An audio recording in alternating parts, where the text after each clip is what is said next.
we essentially scaled Depot to over $1 million in ARR as 3 people. Things got hectic. Hi everyone, you're listening to Scaling DevTools. I'm joined today by Kyle from Depot.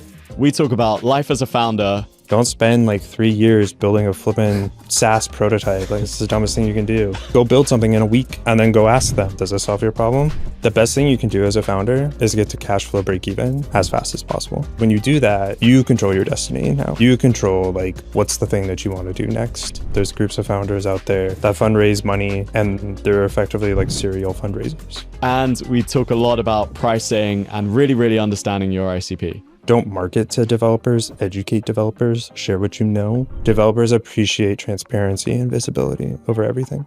Enjoy the episode. How many people are you at the moment? Yeah, so Depot's a team of 8 people. Oh, cool. All engineers or?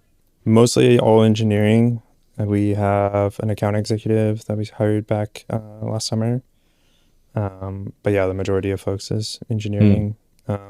Depot was actually 3 people up until July of last year. So it was me, Jacob, and our founding engineer, Chris.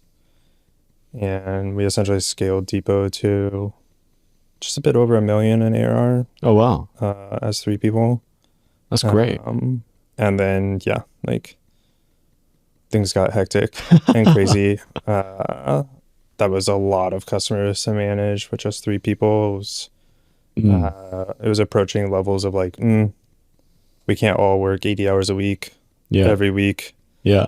Without anyone getting sick or anything. And stay sane. So we effectively hired more engineering folks, which has been great.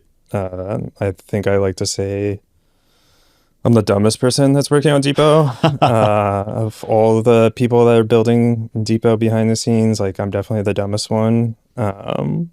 Well, that's good. That means we're doing the right thing. Yeah.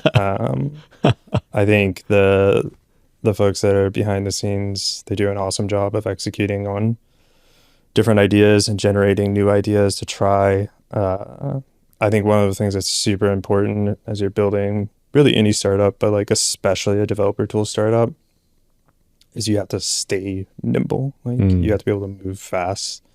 Which is ironic because we focus on building faster. So that's kind of like ingrained in our DNA. But you can fall victim so quickly to, I just raised a bunch of money. I'm going to go hire 30, 40, 50 people.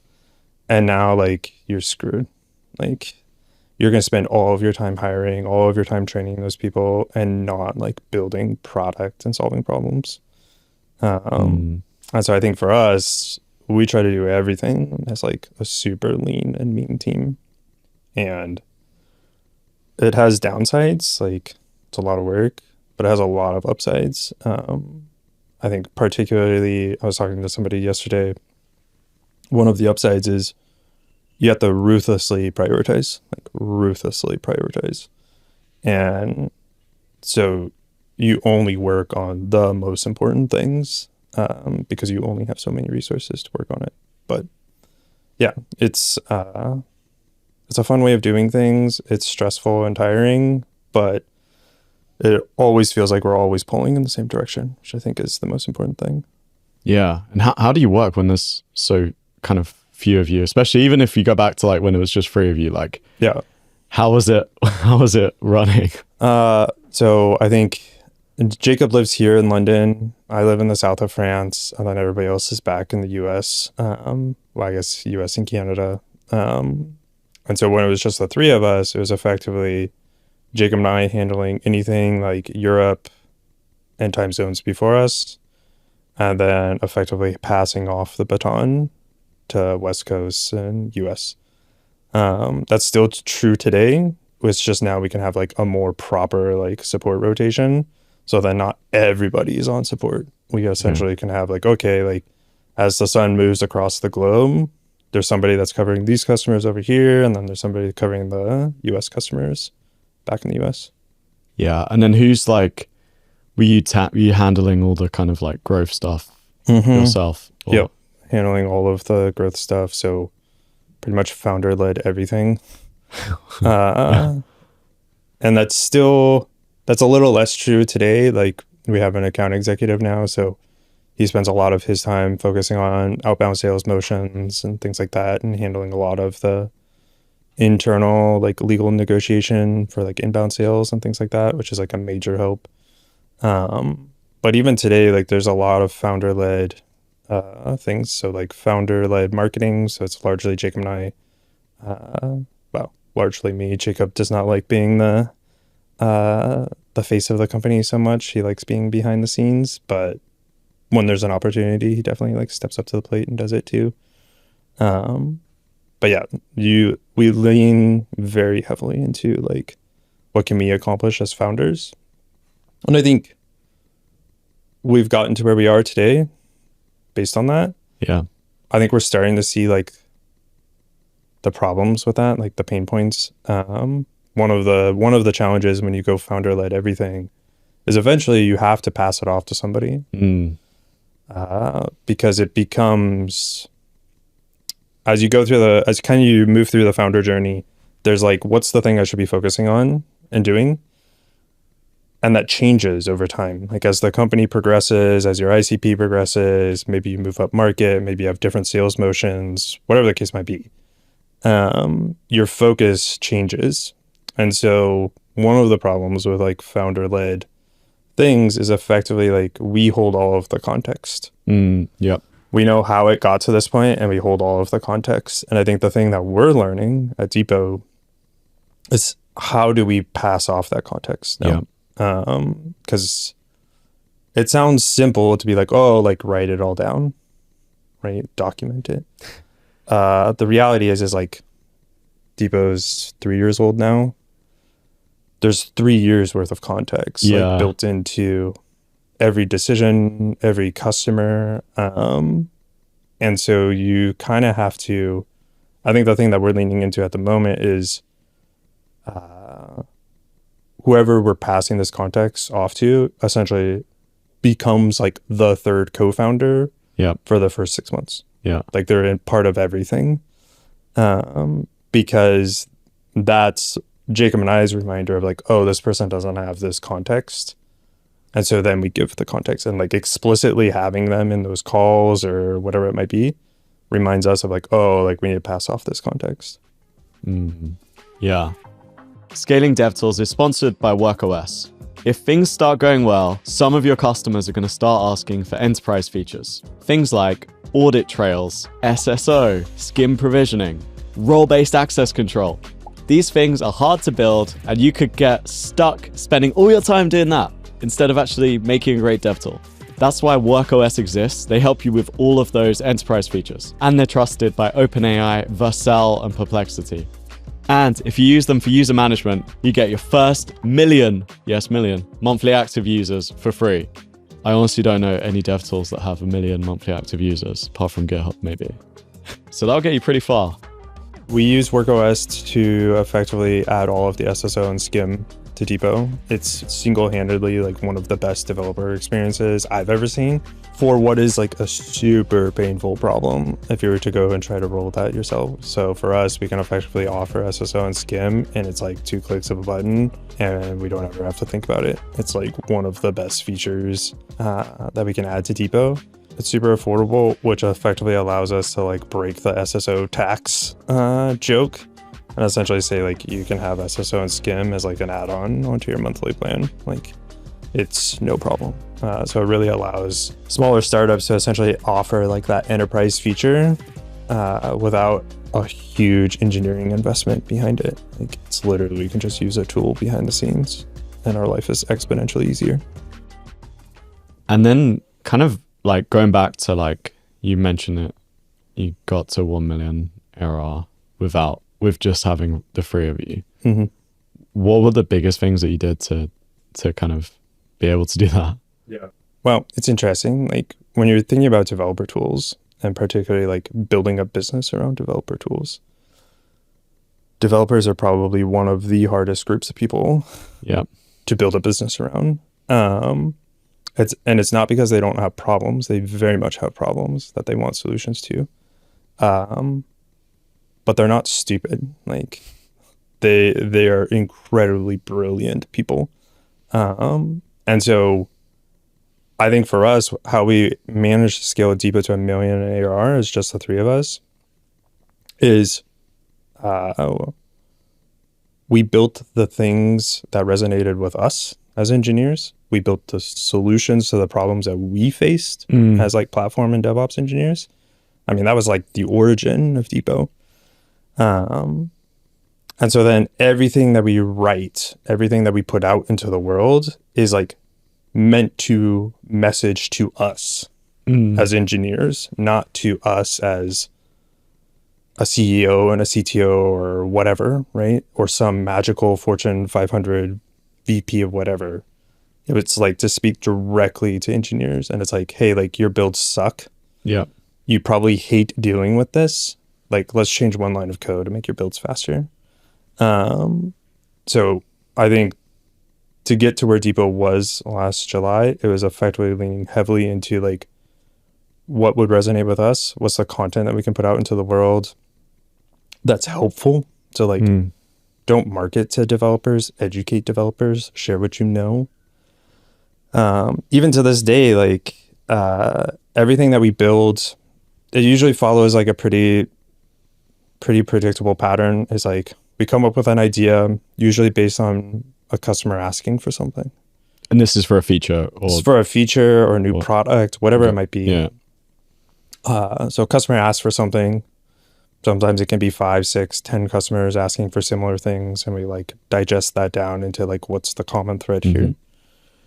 And then we go and like build that thing based on that understanding of like what is the problem that they want a solution to and what do they feel in that problem. Yeah. And a lot of times like we can put the engineer hat back on and be like, oh yeah, like I could see how this could be a problem. And so then we build a feature to that, and then we release it and we get those customers onboarded onto that. But then we always circle back and we write about like, here's why we built this thing. Here's how we built this thing. So while Depot's not like an open source company in a lot of ways, Depot is like an open knowledge company.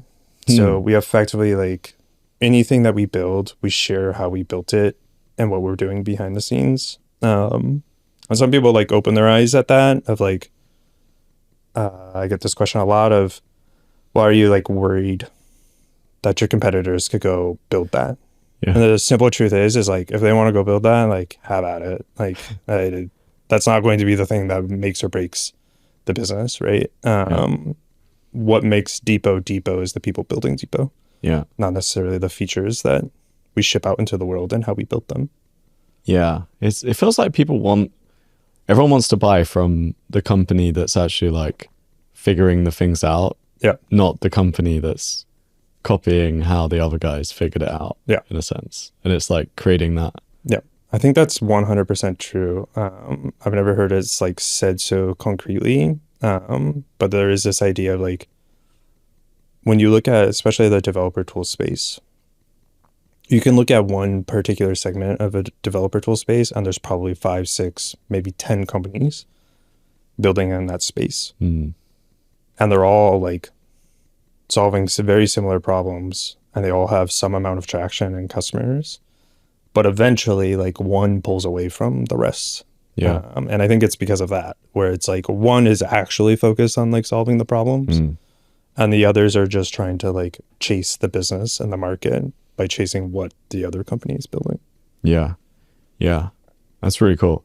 So you were able to just like that, you felt like that, what would it look like? Would people would read your content and then reach out to you directly, or it was like, how was it going from like, we wrote this piece of content to, you know, we're getting a lot of revenue growth? Yep. So I think it's effectively like putting out multiple pieces of content. So if I was to like think back to the early days of Depot, it's like putting out multiple pieces of content, focusing on the problems that need to be solved, presenting the solutions in like a deeply technical perspective so that engineers are like, oh, this is what's happening behind the scenes. Well, then eventually like that content makes its way by word of mouth throughout the community. Sometimes like way back when we were first starting, we ended up on Hacker News. We actually like, ironically, I don't think I've ever shared this fact. We ended up on Hacker News like the same week we were being interviewed to get into YC. Oh, really? Yeah. Okay, cool. And so that was a hectic week. I also moved to the south of France like that weekend. So I was like, managing all of that on like the floor of my totally empty house back in You Portland. went the wrong way. I felt like. Yeah. Back then it was like, oh wow, like we're on Hacker News, like this is a big deal. Yeah. Nowadays I think like we're on Hacker News maybe once or twice a quarter. Nice. And it's like, it's still a big deal. It's like, yeah, but it's not the like shock that it was back then. But back to the point, it's like putting out content that's technically interesting that effectively would be helpful to anybody, whether you're using Depot or not using Depot. And so I even today I see Depot content referenced in different GitHub issues. Like we rolled out a Depot Cache a couple months ago, where effectively we bring all of the remote caching capabilities of Depot to things like Bazel and Gradle and Turbo Repo. And most recently, because Go 1.24 introduced remote caching. So we added Go remote cache too. And we wrote like a big long blog post of like, here's how we did it. And like, I randomly stumbled into like some GitHub issues. I think it was like in the Grafana repos or something like that. And like they were like referencing the blog posts of just talking like, here's how we could do it. Like they're not necessarily looking to use Depot, but they're like using Depot as like, oh, like look at what this company did. Like look at this technically interesting thing. And I think scaling Depot to where it is today, that's effectively the bread and butter of Depot is like sharing our knowledge, sharing our experience, sharing how we built things. So that it deeply resonates with engineers, whether they choose to use Depot or not. I think it builds like a lot of credibility for us. Yeah, actually, I wanted to, I think you guys have the coolest testimonial section I've seen. I think it's like the best. Because I heard Adam Frankel talking a lot about like testimonials and how to do them right. And he talks about like, you don't want to just say like, this changed my life, or like something like very generic that sounds like just like meaningless. You want what he says is you want people to read it and say, I'll have what they had. And I think you guys do like such an incredible job of that. I don't know if it's like something. So let me find a good one. Okay. I build 3 React apps and 7 Golang binaries. Golang tests on every single commit, all in about 30 seconds total, thanks to some very precise Docker context management, Docker run cache mounts, and the incredible caches provided by depot.dev, all in a single depot bake command. And someone else said, I am blown away by depot.dev. It's making the breadth runtimes pipeline finally usable. Docker build becomes depot build in GitHub Actions, and fast cross-platform builds, e.g. ARR. Everything is cached aggressively, 10 to 20 times faster build. And they've got like actual like screenshot of their exact build times. And then there's so many other people talking specifically building it on Depot Dev, 4 minutes, 42 seconds. Sorry, building a container on my laptop, 90 minutes, 40 seconds. Slow makes me want to cry. Building it on Depot Dev, 4 minutes, 42 seconds. Speedy makes me smile. It's like, they're really good. People should just go check it out because it's like, I think really good inspiration for how to do testimonials. And it seems like you do like a really good job of like explaining what specifically people get. Yeah. What's interesting about all those testimonials though is like they're all organic. Like we don't ask for any of those things. We probably should, but like we don't ask for any of those things. Like people just share their results and share like what they're building. And I think that's tying it back to this idea of like speaking directly to engineers and like helping them solve their problems, helping them get back time, like literal time in their lives, so they're not sitting there and watching the modern day equivalent of paint dry. Yeah. Essentially like inspires people to go write those types of things. And I think because with developer tools, like the proof is in the pudding. Yeah. So like you're sitting on all of the metrics anyways. So like, tell me exactly how much faster. Yeah. And so I think like folks that share testimonials about Depot, like they put on that engineering hat and they're effectively like, okay, like here's what my build time was before, here's what my build time is after Depot. Yeah. Yeah. And with build times, it's like there's the timing. There's like, okay, you go from here to here. Like, when you talk about messaging, do you talk about like it's the time you save, or is it like what you get from the time that you save? At the moment, we talk purely about the time that you save. So we effectively take the angle of like, here's what your build times are today. Here's what your build times could be after you use Depot. So with our container build product, like your builds can be anywhere between 20 and 60 times faster, depending on like what your container builds are doing. With our GitHub Action runners, like we build tech inside of the actual runner so that those are anywhere between 3 and 10 times faster. We have a whole like remote caching architecture that backs all of the products that accelerates GitHub Actions caching by 10x. And so it's all about like, here's the time you can save. Yeah. What we're starting to think more about is what's interesting about build times are a pinch point in multiple environments. So build times can be a pinch point in your local environment, so running like a local build. And then build times are a pinch point in your CI environment. And that's true with developers and CI.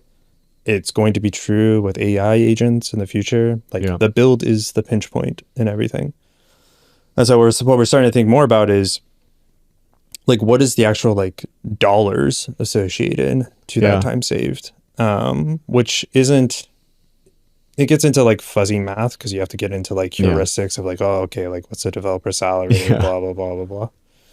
But I think one of the most interesting things of doing that is it's common knowledge that engineers don't just sit around and wait for a build to finish, right? If a build's going to take an hour, they're going to context switch to something else. Yes. But what is the cost of that context switching is what's really interesting. And so like, as I started to think about this and we started to like run the numbers, you get to an insane amount of wasted like developer productivity from context switching, because context switching isn't free. Especially if you're working on something that's truly deeply technical, definitely like low in the stack, context switching out of that to go then build something else, it's probably going to take maybe 15, 30, maybe even 45 minutes to like context switch to that other thing. And so there's a real like cost penalty associated to context switching that I think we're starting to like think more about in terms of like, okay, Depot makes your build this much faster, you save this much time, but like what do you save in like developer productivity, developer happiness? Like there's a lot of like add-on effects that happen when you make a build exponentially faster that I think we're just now starting to like scratch the surface. Yeah, because I guess like the people that you're getting initially are probably like the early adopters, probably like they can make the leap themselves, like I know this is important because I waste time and stuff. And I guess is it like as you start to expand it, you have to explain to people like, we don't really have to explain to people. What's interesting about Depot, I get this question a lot, is like, is it a lot of individual engineers that sign up for Depot? And the short answer is no. Effectively, with the motion of Depot is you get an engineer to sign up for Depot on a free trial. We aim to like make their builds exponentially faster within the first 5 to 10 minutes of using Depot. So like you should be able to literally change one line of code and your build should get faster. Whether it's swap Docker build for Depot build from the original product, or swap your runs on label for a Depot runs on label and GitHub Actions, like your builds should be exponentially faster within the first 5 to 10 minutes. And what's really interesting about that is when we accomplish that, for all intents and purposes, like the product kind of sells itself from that point forward. And then it's that engineer that then effectively has enough buying power to bring that to their team. And then Depot's motion is effectively like a land and expand from there. So they say to their manager, I've just reduced manager my build 10 times. Or... And then effectively like that spreads Depot throughout the company. Usually the flow for Depot is the company will adopt one product first, And then they'll start adding on the other products, usually over the next 3 to 6 months, as they start to see like, oh, okay, like Depot can accelerate this, like can Depot also accelerate that and that and that. And it's really when we get to the things where they're looking for the acceleration of something and we don't support it, like that's effectively our product roadmap from that point. Interesting. Yeah. That's super, super cool. One of the things that we were talking about before this was about profitability and I guess why it's important. Yeah. I have all kinds of feelings about fundraising and venture capital and YC, but I think the best thing you can do as a founder is get to cash flow break even as fast as possible. And the reason for that is because when you do that, you control your destiny now. You control like what's the thing that you want to do next. I've worked in companies. I've seen a lot of other founders get trapped in like the fundraising bandwagon of like always fundraising. Yeah. Which I guess in like some ways is great for your ego. But long-term like business sustainability, I don't think it's the right thing. Like, you mean ego because you had to post like TechCrunch articles and stuff. Yeah, there's groups of founders, definitely not all founders, but there's groups of founders out there that fundraise money and they're effectively like serial fundraisers. Like they like the press, they like I don't know why they like it, but they like the like speed dating concept of fundraising, and so like they just keep burning money. They don't get to cash flow break even, which means they just have to fundraise more money. So they're like they're not focusing on the right things inside of the business. Whereas I believe getting to profitability is the right thing to focus on as a business. Maybe not if you're just getting started, right? Don't focus on that. Like if you don't have product market fit, like don't focus on profitability yet. Get to product market fit. Because you're going to burn a lot of money figuring out like what that product market fit is. Once you find that, then like start figuring out like how do you get to profitability from there. And so I think as we think about it for Depot, we're always looking at like, okay, what's the strategic things that we want to do next in the future? And how does that play with our idea for cash flow break even?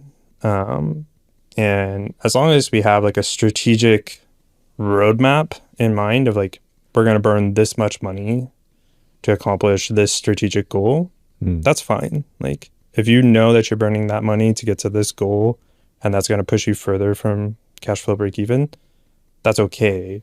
But doing that over and over and over and over again, eventually you're going to run your business into the ground. At some point you do have to think we need to make decisions that move us towards. Yep. I think my favorite, like most recent example of this is I know PlanetScale like made waves when they got rid of their like free tier and all of that, right? Which is understandable for the community, but was a really sound business decision. They looked at their business and said, this thing that we're offering is like pushing us further and further from cash flow break even and is not a strategic thing that we want to do in the future, right? And so they killed off the thing that was pushing them away from cash flow break even and realigned themselves of like, this is where we want to go in the future. And they're pointing the boat now in the direction of like cash flow break even, right? Actually, I think PlanetScale is profitable now. I think I heard that like on a podcast recently. And so they caused waves in the community, but they did the right thing for the business. And especially, I think this is true with any developer tool, but definitely true with databases, is like companies are not going to switch to your database if you might not exist 5 years from now, right? And so for them, pointing the boat in the direction of cash flow break even is not only like the right strategic decision, it's also the right like long-term business decision for their ICP. Like they're showing their ICP and like, no, like we care about being a sustainable business so that we can be your database for the next 20 years. Yeah, actually, I think because I hadn't known much about PlanetScale when I saw that announcement, and it was very, like, it kind of also told me like a bit more about like what they do and who they care about. And it was like, yeah, we care about like people that are operating at like the biggest scale in the world and stuff. And like, it was cool. Being an engineer and then becoming a founder is like, now I can see both sides of the world. Yeah. And so I think back to like, if I wasn't a founder and I was just back in a platform team and I saw the PlanetScale announcement, like I would be upset too, like the rest of the community was.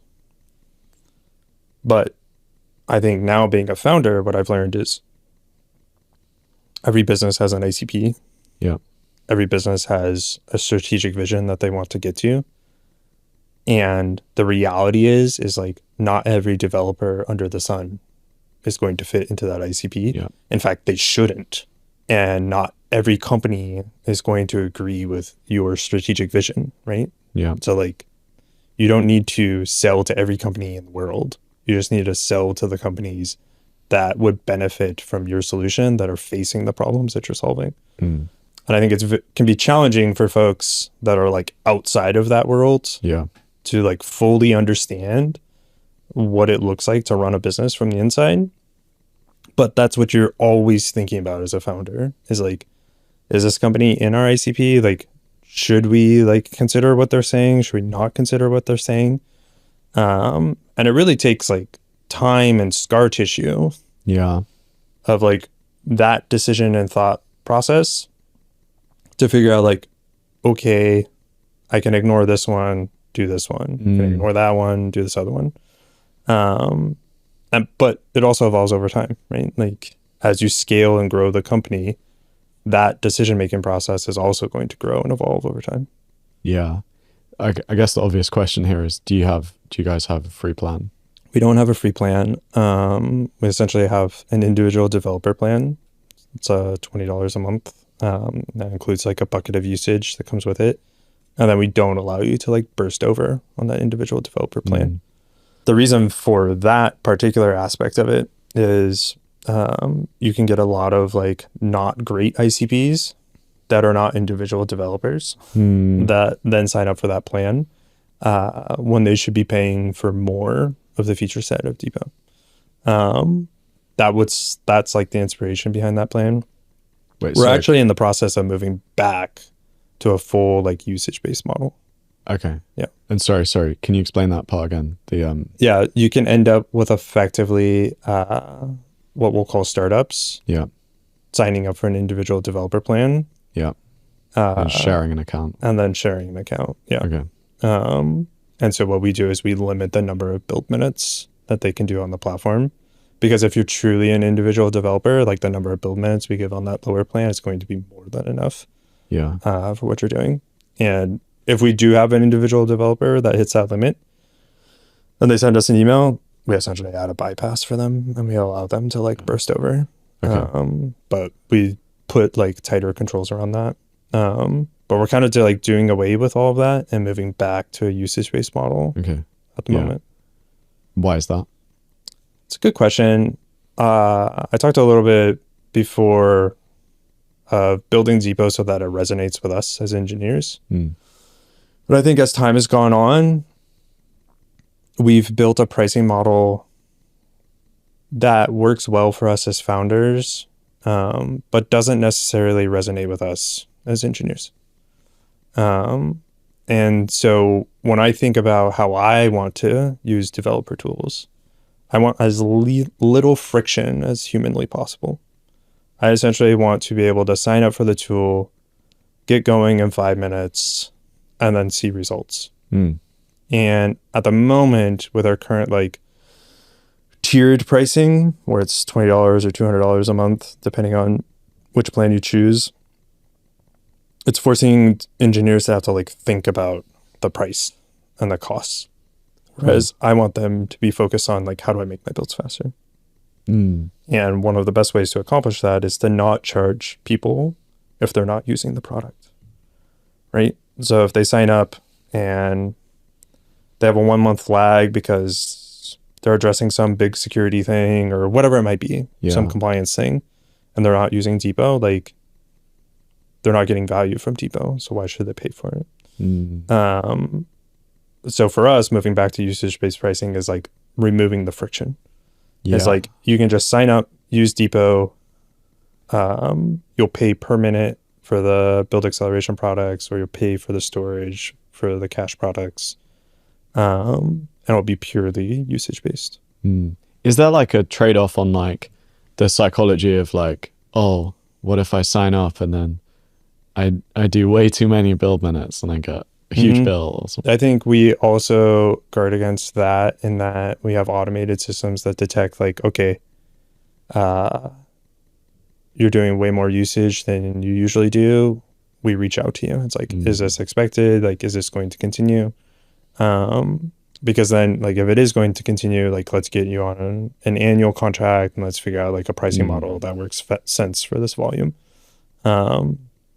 And then individual developers, like we put in all of the features to effectively, essentially you can set caps and limits so that if you don't want to spend more than $20 a month, cool. Like it's just going to stop. It's just going to stop running builds. Yeah. Oh, that's great. Yeah. And I guess it really fits in with like everything you're describing is like you're talking about developers. They care about this problem, work at a company. Yep. It's like mission critical. They've got money. Yep. I think the other thing about like a build acceleration platform is we're in the middle of like the most important part of the software development lifecycle, right? This is the like releasing it. Yeah, this is like you're in the middle of the release process. And so that's where I think reliability is like critically important. Yeah. It's something that we spend a lot of time thinking about, to the point where I was talking to a customer recently and they're like, I don't even go to GitHub status page anymore because you're like, Depot's status page is going to tell me if GitHub's broken before GitHub's going to tell me if GitHub's broken. And it's because like we see everything, right? Yeah. Like we, with the GitHub action runners is what I'm talking about. And so sometimes when it comes to reliability, there isn't things that we can fix. Like I can't fix GitHub. Yeah. Believe me, I wish I could. But I can't fix GitHub. What I can do is like present the information that we're seeing from like our system. So we see this a lot with like people, when you think about like a GitHub Actions job, there's the concept of queue time, which is effectively like you commit your code that signals something to GitHub Actions to like now go run a set of workflows, so on and so forth. And queue time can vary wildly across GitHub. And it can be the most annoying thing to deal with as an engineer because you're just like, why is my job not running? Like, where the hell is it? And so we essentially monitor the full like system. So when somebody commits their code, like we know when we receive the webhook, meaning like GitHub's acknowledging the job. We know when we bring up the runner. We know when we start the like runner process. We know when GitHub passes the job down to that runner process. And we like surface all of that. We surface all of that inside of Depot. So it's like, okay, like why did that job take 30 seconds to start? And you can go look at it at like a fine grained level of like this 3 to 5 seconds. This is what Depot's responsible for. It's like bringing a runner online as quickly as possible. And then all of the rest is like the job moving through GitHub's plumbing, more or less. And we're working on some like new stuff that goes around GitHub's plumbing, which is actually really cool. I can't quite talk about that one yet, but we're effectively like, you can imagine queue time for Depot in the near future dropping to 0. Really? Yeah. Okay. So effectively, like we will connect directly to the system. And the moment the commit happens, like we will know about the job and can start running it. That's awesome. Yeah. And so it's like, there's all kinds of weird intricacies as you think about like build performance. But I think the common thread is surface like what you see and what you know, even if you can't take action on it yet. Developers appreciate transparency and visibility over everything. That makes a lot of sense. It reminds me of so we're recording this, and yesterday was like the Spain Portugal internet outage. Yep. And I think Guillermo from Vercel was like telling people that the electricity was out, and like when it still hasn't come back online, because you could just see like all the traffic in the region and stuff, and like it's like maybe not quite the example, but like if you share that sort of stuff, it gives you kind of credibility and shows that you really know you are looking at these things. You know what's going on. Yeah. I think the most frustrating thing for engineers is when they're using a tool or system and they can clearly see that it's broken. Yeah. And they're not getting the information of like why it's broken. Yeah. Either like an incident hasn't been open, which is extra annoying, or the incident is just like, hey, we're looking at this. And it's like, yeah, but like, what is it? Like, what can I do to go around it? So on and so forth. Yeah. Okay. Final question that I just wanted to ask you before we wrap up. Do you have any advice for founders if you had like one lesson? It's going to sound super cliche, but you really should build something that people want. Like, I know that's like saying water is wet coming from a YC founder, but as Depot has grown and scaled, I always come back to that now.